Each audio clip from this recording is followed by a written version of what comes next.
Il y a mon mec qui me dit un soir, j'ai parlé de toi à une pote à moi et tout, elle me dit ah bah elle est comment ta copine et tout. Je dis, bah c'est une très belle rousse et la meuf elle lui a dit ah ouais est-ce qu'elle pue de la vulve. Et il est toujours ami avec elle. Je l'ai dit parce que je l'ai dit. Il m'a dit, Mais tu sais ce qui serait drôle, c'est si vous faites un repas avec cette meuf, tu lui fasses sentir peut-être.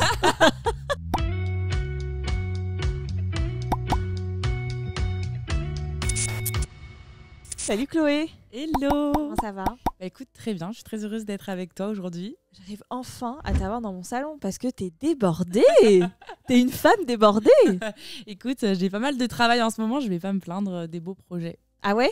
Ouais. Tu vas tout nous raconter? Oui. Peut-être pas tout, t'as pas le droit de tout dire, non encore? Non, je garde un petit peu un jardin secret. Ok, d'accord. Mais en tout cas, je suis contente d'être avec toi parce que ça fait, disons, plutôt peut-être 1 an que je te dis on fait un truc. Et à chaque fois, en plus, tu me dis bah ouais. Et sauf que bon, on n'arrive pas à gérer nos agendas ensemble. Et puis là, madame est sous l'eau, elle fait des voyages, elle rencontre l'amour. Donc c'était compliqué de t'avoir, mais je t'ai dans mon salon et maintenant, je ne te lâche plus. On va parler un peu de toi, de ton parcours, et après on va parler évidemment notre sujet favori de sexo et d'amour et de love et tout ça. Mais d'abord, on va te présenter parce qu'il y a des gens qui ne te connaissent pas. Mais qui sont ces gens déjà? Vous ne connaissez pas The Ginger Chloé, mais ça va pas du tout. Fou. Alors toi, tu as 27 ans. Oui. C'est ça, je ne me trompe pas. Tu es créatrice de contenu. Alors, on peut dire influenceuse. Toi, t'as pas de mal à dire influenceuse? Non, ça va. C'est juste que dans la tête des gens, c'est toujours péjoratif quand on dit influenceur égale arnaqueur. Donc bon, on essaye un peu de faire genre et de dire créatrice de contenu. Mais en fait, les gens, souvent, ils savent même pas... Enfin, quand tu leur dis ça, ça leur parle pas. Tu vois. Mais bon, toi, t'es pas une arnaqueuse, t'es une super influenceuse, hyper éthique, ça on va en parler. Et tu es aussi une militante, parce que c'est principalement ça que tu fais sur tes réseaux sociaux. Oui, en fait, j'essaye d'utiliser mon audience pour faire passer des messages, que ce soit autour de l'acceptation de soi. Donc, je prends part souvent au mouvement body positive. Je pense que tu en as déjà entendu parler. Oui. Voilà, donc j'essaye d'aider les meufs qui me suivent. Et bon, il y a quelques mecs aussi quand même. Mais, donc, quelle est la part de mecs qui te suivent? Alors, on est sur 90% de femmes et 10% d'hommes. Ouais, mais c'est déjà... Alléluia qu'il y ait 10% d'hommes qui s'intéressent à ça. Grave. Et puis, ça représente quand même, je dirais, 22 000 personnes. 22 000 hommes, tu vois, c'est pas... Ah, elle donne ses stats, c'est une vraie influenceuse. On les connaît par cœur, les stats. Bah, oui, bien sûr qu'on les connaît par cœur, nos stats. En gros, sur tous tes réseaux confondus, tu es à peu près à, je dirais, 500 000 personnes, puisque sur Instagram, tu as 221 000 abonnés, t'as vu, la fan. Et sur TikTok, tu as 300... Attends, je reprends. 473 000. Alors, en fait, t'es plus vers 600 000 abonnés. C'est ça, on va dire au global. Un peu plus de 600 000 abonnés. Oui, parce que parfois, des abonnés TikTok sont des abonnés Insta. Donc... Ok, d'accord. Mais en tout cas, il y a beaucoup de gens qui se suivent et on est quasiment... Ouais, on va peut-être toucher le million un jour. Peut-être, ce serait cool. Mais je t'avoue que je me rends pas trop compte du nombre de personnes que ça fait. Ah bon? Mais toi, tu t'imagines s'il y avait 600 000 personnes autour de toi? Non, ce serait impossible. J'aurais trop peur, je partirais en cours. Ça ferait une foule, tu vois. Non, c'est pas possible. Toi, t'es solitaire? Alors non, je suis très entourée parce que, je sais pas si c'est bizarre pour toi, mais par rapport au fait que je te dise que j'aurais peur si j'avais une foule en face de moi. Mais non, je suis plutôt quelqu'un d'entouré. Genre vraiment, moi, mes amis, ma famille, c'est genre c'est le ciment de ma vie, quoi. C'est des amis qui étaient là avant que les réseaux sociaux, ça perce? Quasiment, sauf une ou deux potes que j'ai fait grâce au réseau. Ah bon, c'est qui? Il y a Tania Makeup Plus, avec qui j'ai mon Make You Plus, avec qui j'ai mon podcast. Et par exemple, Amal Tahir, qui est aussi une amie. Qui va bientôt venir sur ma chaîne aussi. Je savais pas si j'avais le droit de le dire. Bah, bien sûr que tu as le droit, bien sûr. Et donc, ta vie, c'est donc devenu que l'influence et la création de contenu. Mais à la base, madame avait fait une grande école. Oui, donc moi j'ai fait Sciences Po à Toulouse et je voulais être journaliste, c'était vraiment mon rêve. Et puis au final, en fait, les réseaux sociaux sont venus un petit peu comme ça pendant mes études. Et finalement, je suis très contente de faire que ça aujourd'hui. J'ai quand même travaillé 1 an et demi en entreprise, tu vois, histoire d'avoir une petite expérience et de savoir ce que c'est le monde de l'entreprise et les contraintes qui sont aussi là. Parce que c'est vrai que quand tu es à ton compte, il y a des avantages et des inconvénients, mais il y a quand même pas mal d'avantages, en tout cas quand tu es créateur de contenu. Moi, je suis vraiment hyper contente de faire ce que je fais. Le plus dur quand tu es créateur de contenu, c'est aussi l'automotivation, parce que tu n'auras jamais personne derrière ton cul, qui te dira aujourd'hui tu fais du contenu, tu bosses, tu postes, tu essayes d'innover, d'être toujours intéressante, créative et tout. Non, t'as jamais personne derrière toi. Donc c'est à toi de te motiver seule quand tu te lèves le matin. Sauf si t'as un agent. Mais toi, t'as pas d'agent? Alors si, mais c'est plutôt une collaboratrice qui m'aide plutôt sur l'administratif, la gestion des partenariats et tout.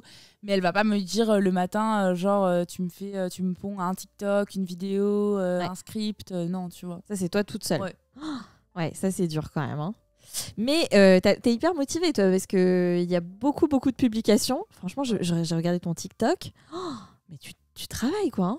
Ouais, non, franchement, j'essaye de poster une fois par jour sur chaque plateforme, plus les stories. Donc, ça fait un TikTok, un réel ou un post, plus les stories, plus... forcément, après, tu as beaucoup de travail en fait, de veille pour chercher des idées. Surtout que moi, je parle d'un sujet assez précis, que ce soit féminisme ou body positive. Au bout d'un moment, tu peux vite avoir fait le tour.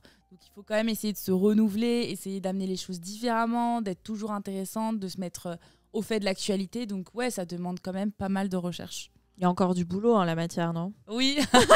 T'as de quoi bosser, non, sur ces sujets-là. Ouais. Et donc, d'où ça t'est venu, cette envie, ce besoin, du coup, de défendre ces causes-là, que je trouve extrêmement noble. Je te remercie d'être là et de le faire, parce que je pense que tu te reçois beaucoup de haine aussi. On en parlera après.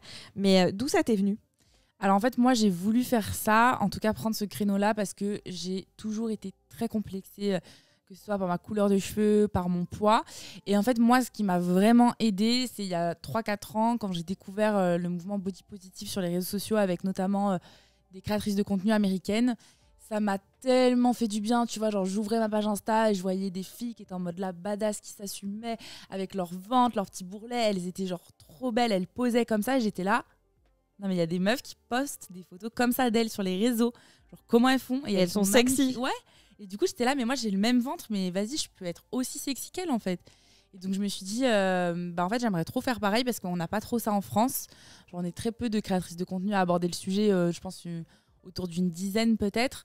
Et je me disais, ça manque de fou. Et je trouve que ça manque de représentativité, enfin, de différents corps, quoi. Et du coup, je me suis dit, allez, vas-y, moi aussi, je vais poster. Et il y a 2-3 ans, j'ai posté ma première photo comme ça, où je m'assumais de fou. Et c'est là où j'ai vu tous les retours positifs où les gens me disaient merci. J'étais là, waouh, on me dit merci parce que j'ai posté une photo de moi, genre c'est trop bizarre. En maillot, quoi. Ouais. Chose que tu n'aurais jamais fait avant. Ouais. J'ai lu un truc qui m'a vachement touchée dans une interview que tu as faite.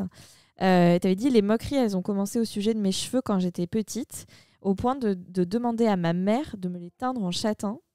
Et en fait, je sais qu'il y a encore une sorte de haine sur les roux qui est atroce. Enfin, il y a des enfants qui se foutent en l'air. Toi, c'est quelque chose qui t'a fait beaucoup souffrir d'être rousse. En fait, je trouve ça terrible, cette discrimination, parce qu'en fait, genre, les gens, ils ont beaucoup de clichés autour des roux, et en plus, qui touchent beaucoup aux parties intimes. Par exemple, tu pues tu vois, de la vulve, des trucs comme ça et tout. Enfin, c'est vraiment des... Je trouve que c'est horrible de se recevoir des moqueries comme ça, où genre tu pues tout court. Oui, moi, je me rappelle au collège, j'entendais quand il pleut, il pue. Ouais. Il y avait beaucoup ce truc. Ouais. C'est hyper horrible. grave. Genre, je sais pas si tu te rends compte, genre, qu'on parle d'une couleur de cheveux et qu'on associe ça à de l'hygiène. Enfin, vraiment, du coup, je me sentais trop mal quand je recevais ce genre de commentaires. Et du coup, j'étais arrivée à un point où j'avais juste envie de rentrer dans le moule, d'être comme tout le monde, de plus être la rouquine du collège, tu vois. Du coup, j'ai dit à ma mère, hey, tu m'emmènes chez le coiffeur, on me teint les cheveux en châtain et là tout ira mieux. Et ma mère, elle a fait pas du tout, tu vas rester rousse, ma fille. Elle m'a dit, c'est genre ce qui te rend unique. Donc c'est magnifique. Donc, elle m'a grave reboosté. Elle m'a dit non. Et en fait, ce qui m'avait aussi fait beaucoup de mal, c'est qu'au collège, il y a un mec qui m'a dit t'es trop mignonne, mais je peux pas sortir avec toi parce que t'es rousse. Il était en mode, j'ai pas envie de m'afficher. Parce qu'il avait honte. Oui. Il était là, je vais pas m'afficher. Du coup, c'est des trucs qui restent. Et maintenant, il te suit sur les réseaux, il te supplie de le voir en date. Il est dans mes DM, tu vois, ce genre de mec. Ouais. Et tu les ouvres pas? Non. Désolée, j'ai pas le temps. Et attends, je voudrais juste te donner une petite anecdote aussi. C'est que, en gros, ça me poursuit encore en 2023. Parce que, en gros, là, du coup, je suis en couple, on en parlera après. Oui. Mais du coup, c'est un truc de fou. Il y a mon mec qui me dit un soir, j'ai parlé de toi à une pote à moi et tout. Elle me dit, elle est comment ta copine et tout. Il dit, c'est une très belle rousse. Et la meuf, qu'est-ce qu'elle lui a posé comme question? Elle lui a dit, ah ouais, est-ce qu'elle pue de la vulve? Mais non. Mais genre, on est en 2023, la meuf a 30 piges. Et genre, j'étais en mode, ça m'a fait tellement de mal et j'étais en mode, mais genre, tu te rends compte, genre, c'est. Et il est toujours ami avec elle. Je l'ai dit parce que je l'ai dit. Il m'a dit, Mais tu sais, ce qui serait drôle, c'est si vous faites un repas avec cette meuf, tu lui fasses sentir peut-être. C'est horrible. Non, franchement, c'est terrible. Et genre, après, je lui ai dit, mais en fait, lui, il m'a dit ça, genre, comme ça, tu vois. Et je lui ai dit, mais là, tu sais que tu viens d'appuyer sur un point hyper sensible. Ouais. Je dis, là, t'es en train de réveiller tous mes traumas, genre, ça va pas du tout. Ah, parce que lui, il en rigolait un peu. Enfin, il était en mode, enfin, tu sais, il me racontait ça. De manière légère. Pas légère, mais genre en mode une discussion normale, tu Ouais. vois. Et je lui dis, mais là, tu sais que tu viens de réveiller beaucoup de traumas en moi. Et du coup, il m'a dit, je suis vraiment désolée et tout, je savais pas que ça t'atteignait autant. Et du coup, je lui ai raconté tout ce que j'avais vécu parce qu'il le savait pas. Et du coup, il m'a dit, oh waouh, genre hyper intense, genre je savais pas et tout. Et il m'a dit, il m'a rassuré, il m'a dit, non, t'inquiète, genre je sais que c'est n'importe quoi ce qu'elle dit. Enfin, voilà, de toute façon, il serait peut-être pas avec moi. Peut-être pas, non. Et puis on s'habitue, hein, mais voilà, je parle pas pour moi.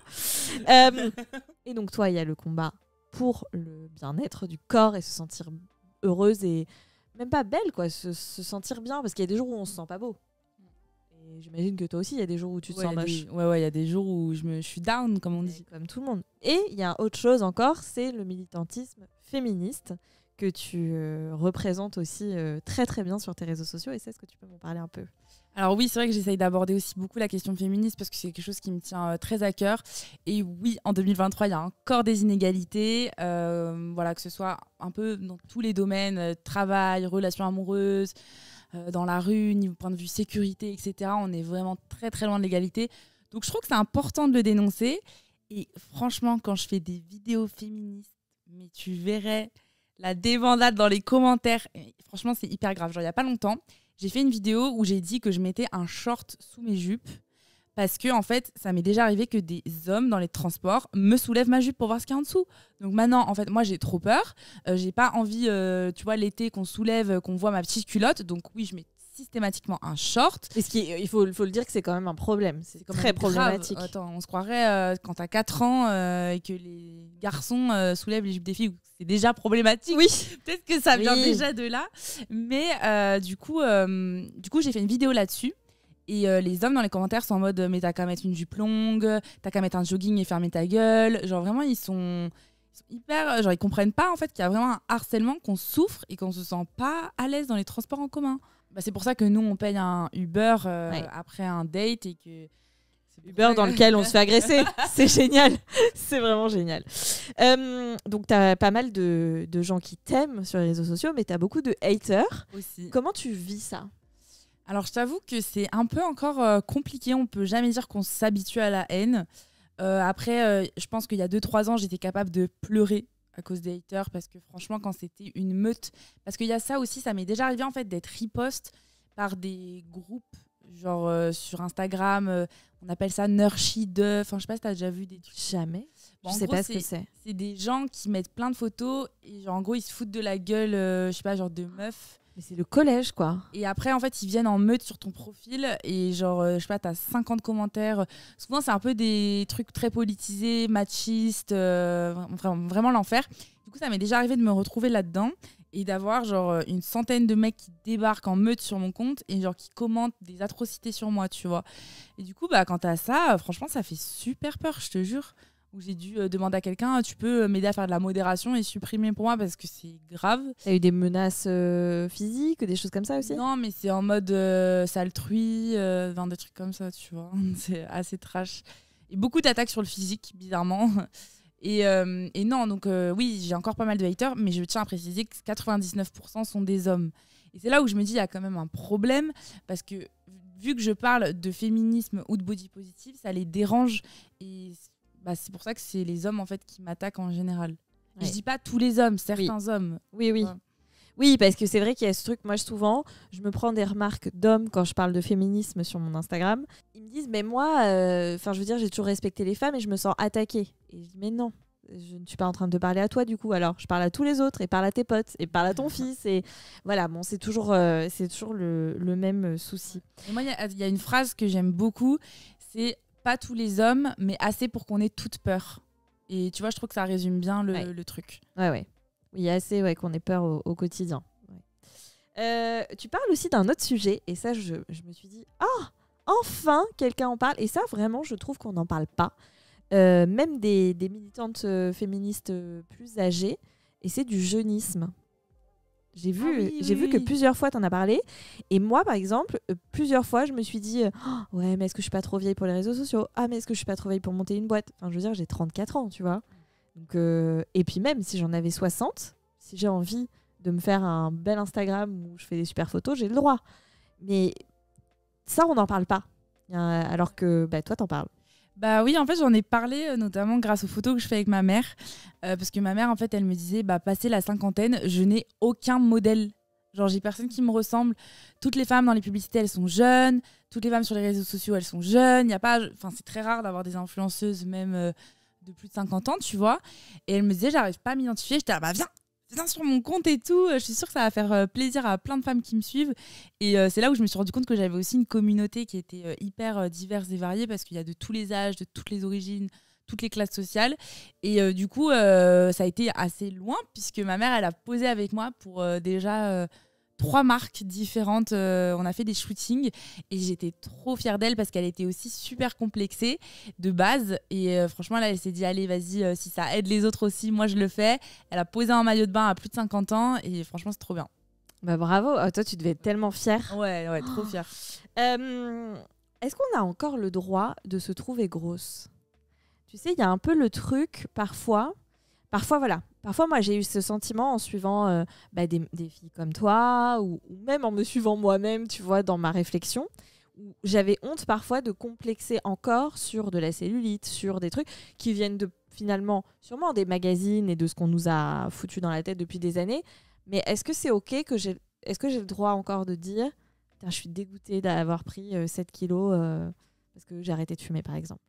Bien sûr, oui, c'est normal. Même moi, parfois, certains jours où je vais être complexée, tu vois, je suis pas, j'ai pas envie de faire la dictature de la positivité. C'est pas du tout mon but. Par exemple, en ce moment, tu vois, moi, je complexe sur mon acné. Bon, là, je suis très maquillée, donc ça se voit pas. Mais je vais complexer sur mon acné, sur la nature de mes cheveux que j'arrive pas à coiffer parce qu'ils sont bouclés. Enfin, tu vois, j'ai des complexes aussi. C'est juste que moi, j'ai réussi à surpasser ceux qui touchaient à tout ce qui était poids, cellulite, vergeture, etc. Et en fait, c'est normal, ça prend du temps. Tout le monde n'a pas encore réussi à faire tout ce chemin-là. Donc moi, je dis aux personnes qui me suivent, prenez vos temps, allez-y pas à pas. Chaque petit effort mérite d'être félicité. Et voilà, on ne se met pas la pression non plus, tu vois. On va passer à la partie un peu plus love to love. Parce que tu as trouvé l'amour.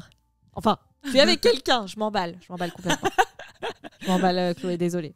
Alors oui, je sais que c'est un sujet qui t'intéresse passionne, beaucoup. Ah, ça passionne.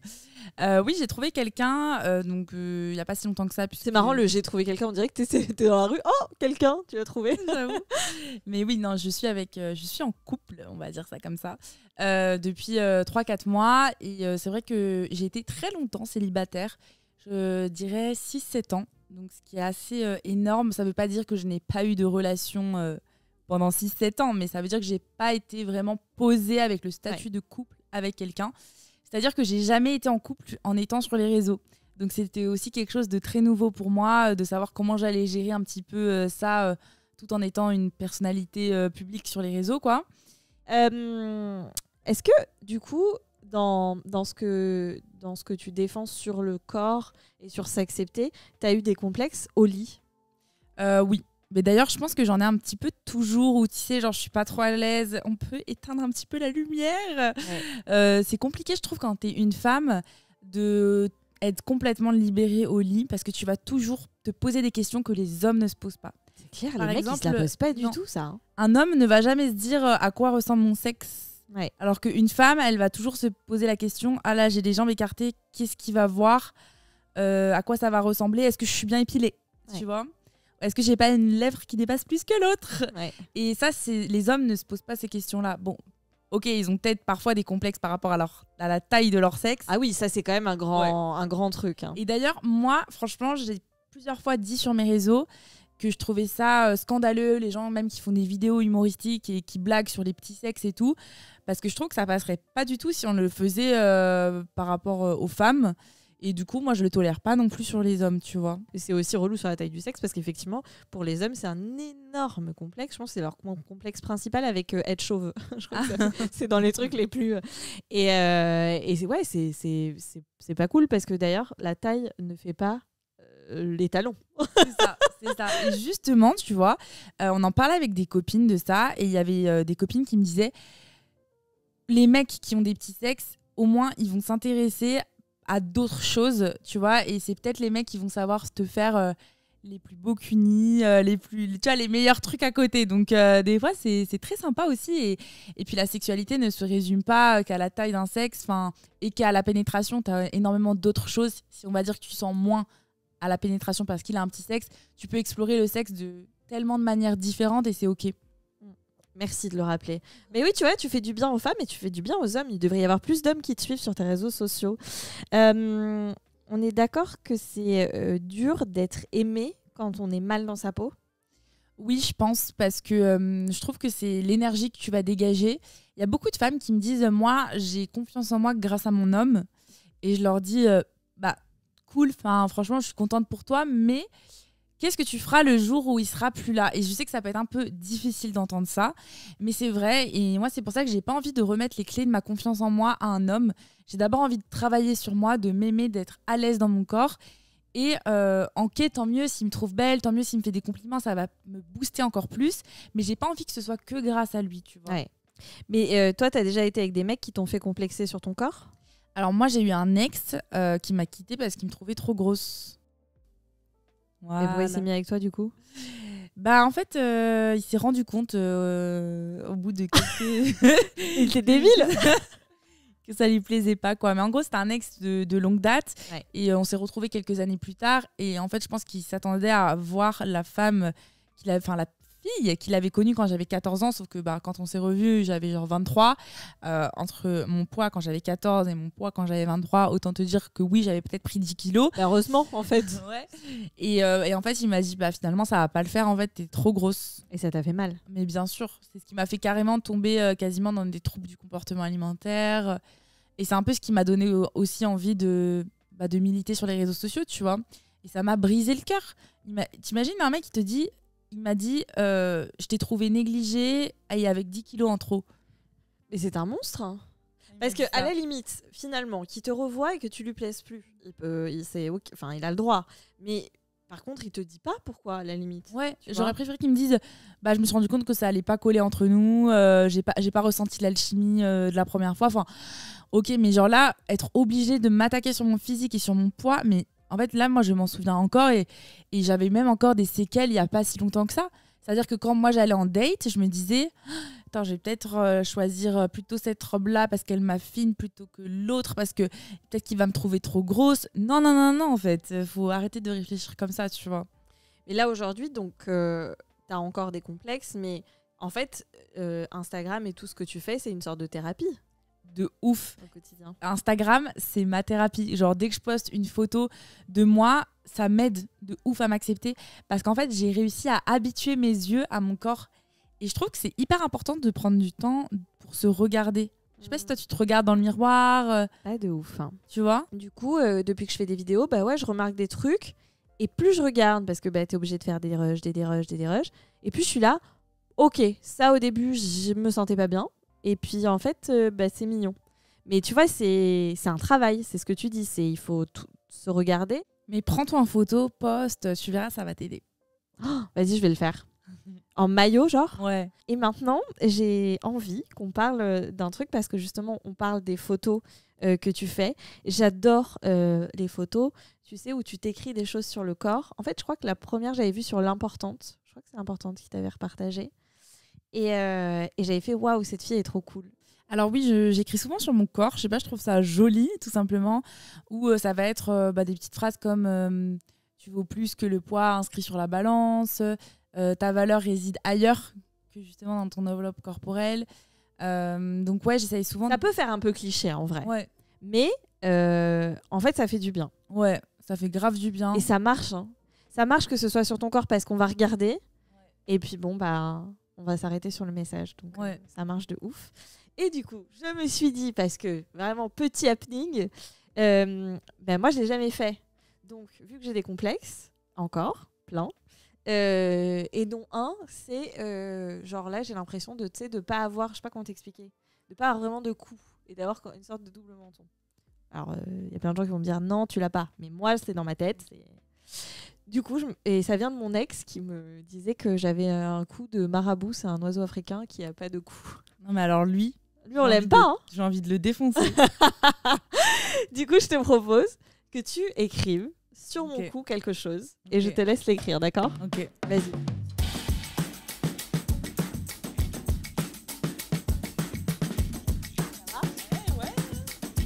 J'ai bien réussi. Maintenant, il faut que tu tordes le cou comme ça. Je torde le cou. Et déjà, c'est hyper bien parce que déjà, ça me prouve que j'ai un cou. Ça lui prouve que j'ai un cou. Regarde, j'ai pu écrire dessus, mais nickel. Donc, il y a écrit canon parce que tu es canon et parce que ton cou est canon. Et si tu décides que ton cou est canon, il est canon, ok ? Ok, très bien. Non, mais déjà, je me sens mieux. Mais déjà, tu vois, le fait que tu aies écrit dessus, en fait, vu que ça prend de la place, ton canon, je me dis, il y a un coup, il y a de la place. C'est trop bien. Je suis trop contente qu'on ait passé ce moment toutes les deux. Et en plus, toi, ce que j'adore, mais j'adore aussi l'inverse, hein, c'est que tu es extrêmement douce. Et dans ce monde où, quand même, il y a beaucoup de choses violentes et tragiques, et voilà, ben, ça fait beaucoup de bien d'avoir des gens qui sont militantes avec autant de douceur. Mais j'aime aussi les militantes vénères. Hein. Je ne suis pas en train de dire, voilà, tu vois. Parce qu'une libellule, par exemple, va être plus cash et plus... Pourquoi tu es assez cash et assez cru quand tu parles. Mais c'est bien. Non, mais c'est bien. Je trouve que tu passes pas par 40 chemins. Voilà. Est-ce que tu voudrais dire quelque chose et est-ce que tu voudrais rajouter un message que tu voudrais dire aux gens qui vont nous regarder ? Non, je voudrais déjà te remercier de m'avoir reçue ici. Et j'espère que toi et toutes les personnes qui nous regardent... arriveront très vite sur le chemin du self-love pour s'apporter beaucoup d'amour parce qu'on met trop d'énergie à se détester quand on pourrait la mettre à s'aimer. Oh, on finira sur ça.